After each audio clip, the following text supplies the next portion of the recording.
Fala galera, hoje nós vamos falar sobre capitalismo informacional, a nossa quarta e atual etapa do capitalismo.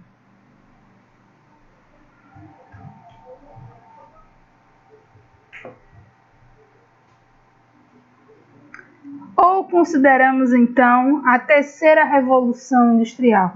A terceira revolução industrial, ou simplesmente revolução técnico-científica e informacional, permitiu o desenvolvimento de atividades na indústria que aplicam tecnologias de ponta em todas as etapas produtivas.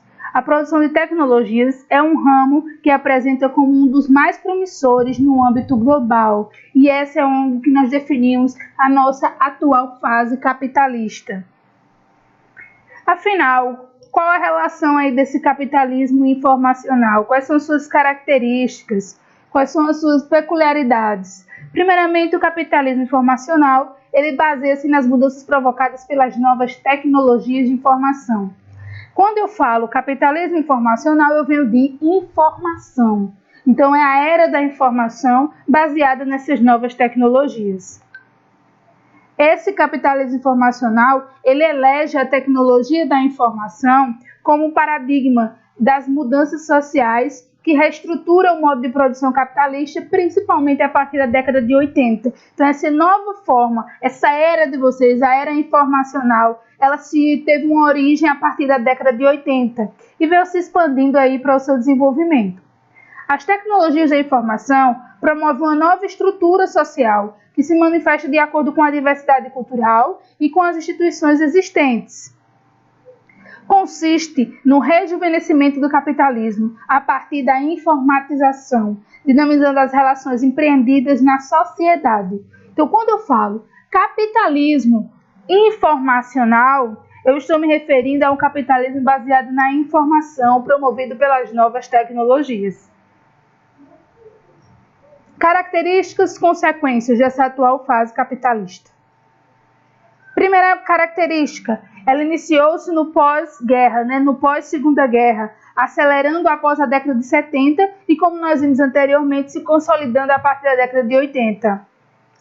Houve um aumento da produtividade tecnológica, a terceira revolução industrial, a terceira revolução técnico-científica informacional, ela é marcada pela maior produtividade tecnológica, a era tecnológica.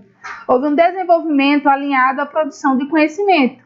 A era informacional está relacionada diretamente ao conhecimento, à informação. O alto valor agregado aos novos produtos.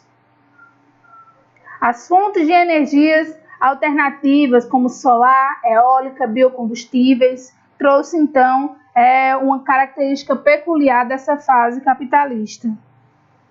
O novo sistema de transporte, o aeroespacial.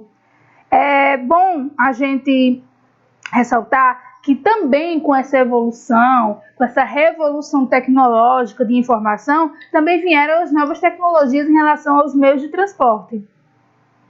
As indústrias inovadoras que surgiram a partir do capitalismo informacional, a microeletrônica, mecatrônica, biotecnologia, robótica, informática, telecomunicações, aparelhos móveis, softwares, dentre outros. São características, são as indústrias inovadoras dessa nova era capitalista.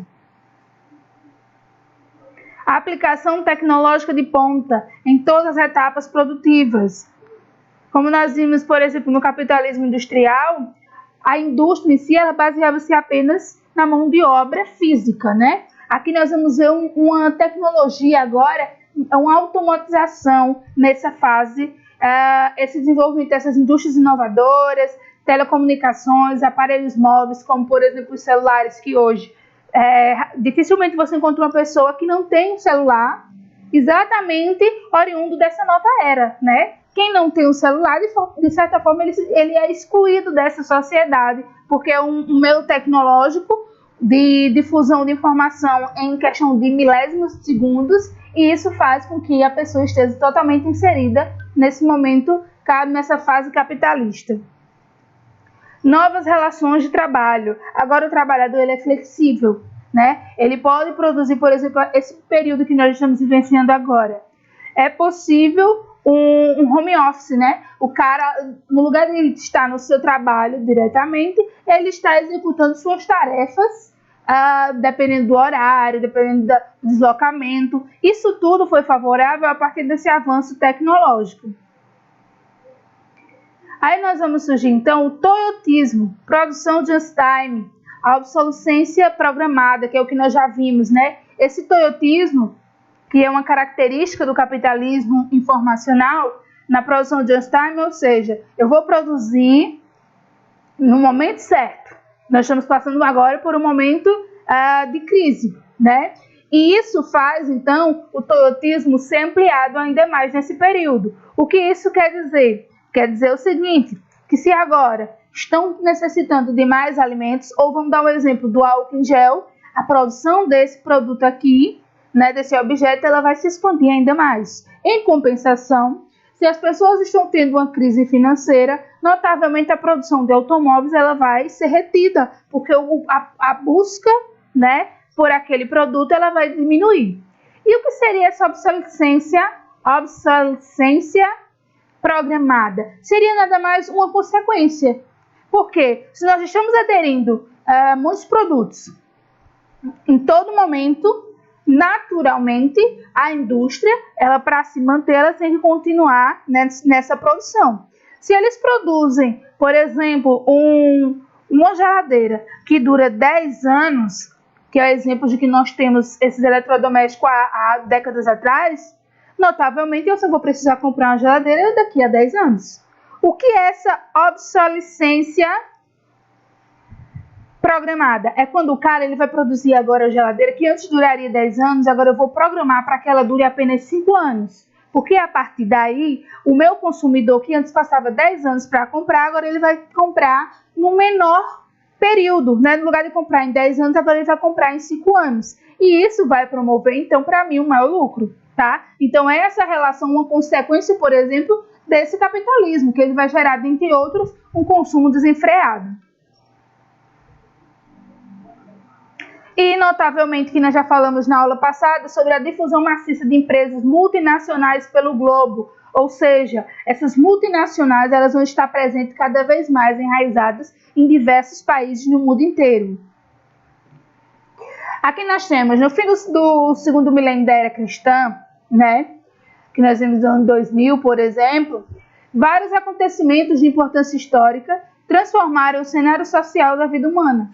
Uma revolução tecnológica concentrada nas tecnologias de informação começou a remodelar a base material da sociedade em ritmo acelerado. Economias por todo o mundo passaram a manter interdependência global, apresentando uma nova forma de relação entre economia, Estado e a sociedade no sistema de geometria variável. Então, nós vamos ver essa relação ser transformada nessa relação social humana, que vai ter, vamos dizer assim, um reflexo direto no papel da economia, do Estado e da própria sociedade.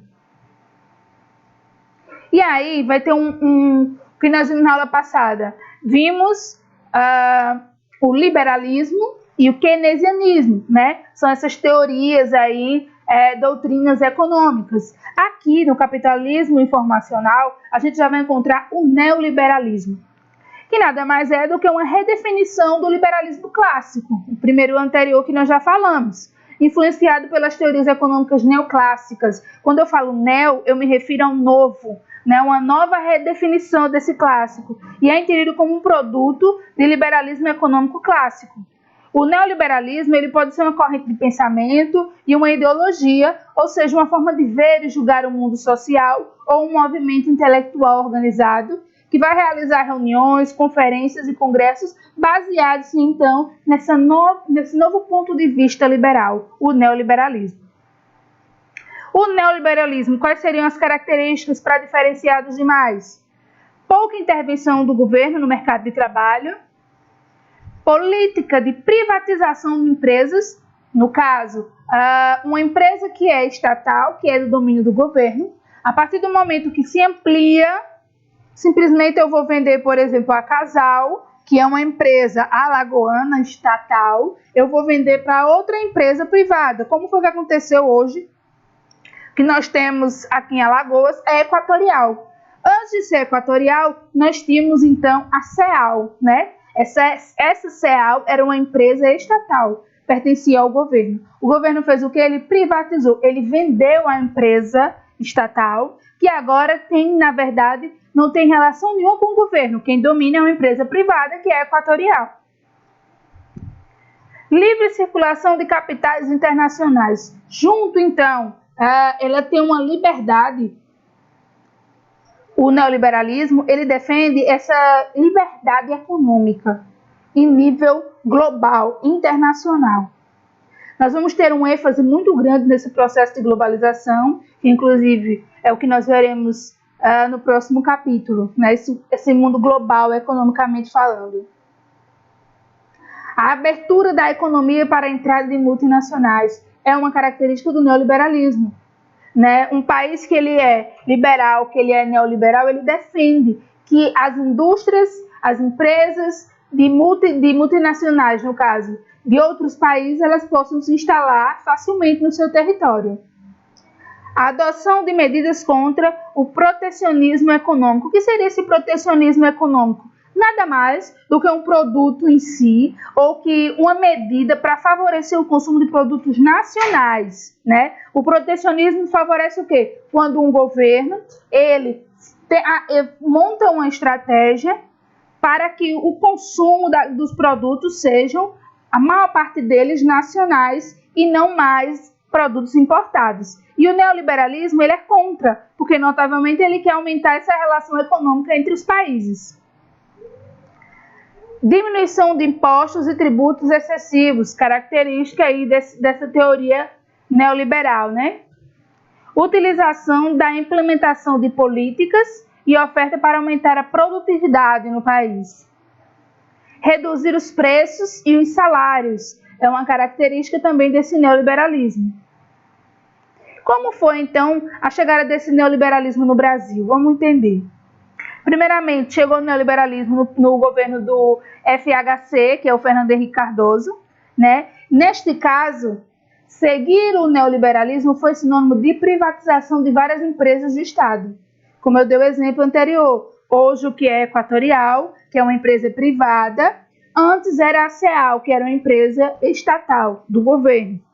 O dinheiro conseguido com essas privatizações foi, na sua maioria, utilizado para manter a cotação do real, ou seja, a moeda brasileira, né, ao nível do dólar. A estratégia de privatização, encorajada por ideais neoliberais, não foi seguida por todos os países, porque a gente vai compreender que, a partir do momento, existe uma certa crítica em relação a essa expansão de privatização, porque a partir do momento que aquela empresa ela se torna privada, deixa de ser estatal, agora o Estado, o governo em si, ele não vai ter uma responsabilidade para com esse quesito. Então, é como se o Estado ele lavasse as mãos para aquele setor, né? Então, a estratégia de privatização ela não foi aderida a todos os países.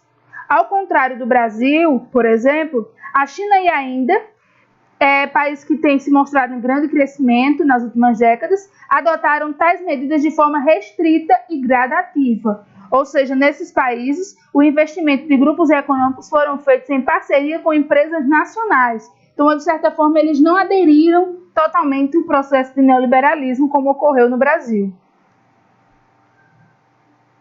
Enfim, diante desses efeitos e aspectos do capitalismo informacional, podemos perceber os impactos que as sucessivas transformações técnicas, nesse caso, através do meio técnico, científico e informacional, geram sobre o modo de se construir as sociedades. Nós sabemos que hoje o modo de vida da sociedade ele é diferenciado de todos vamos dizer assim, os períodos capitalistas anteriores. É só a gente fazer uma análise com o período atual, né? De como a população não vive sem muitos recursos tecnológicos, de tantos outros quesitos que a gente vai ver mais à frente. Enfim, quais seriam essas consequências do capitalismo? A própria desigualdade social, que ela vai ser remetida, sim, através também desses recursos tecnológicos. Notavelmente aí, nós vamos promover, através de tanta informação, de tantos recursos tecnológicos informatizados, nós vamos promover um consumo desenfreado, o que vai intensificar o quê? A degradação ambiental e a perda de muitos valores morais. É só a gente compreender como a sociedade hoje vive, né? De como o smartphone, um Smart TV, eles agregam um certo valor que até então eles não teriam valores morais para si. Então nós somos, de certa forma, nesse período capitalista que é tão movido, nós somos o tempo todo, né? Nós somos sucateados de tantas informações, bombardeados, para se falar melhor. Nós somos bombardeados o tempo todo de muita informação. Isso traz consequências, sim.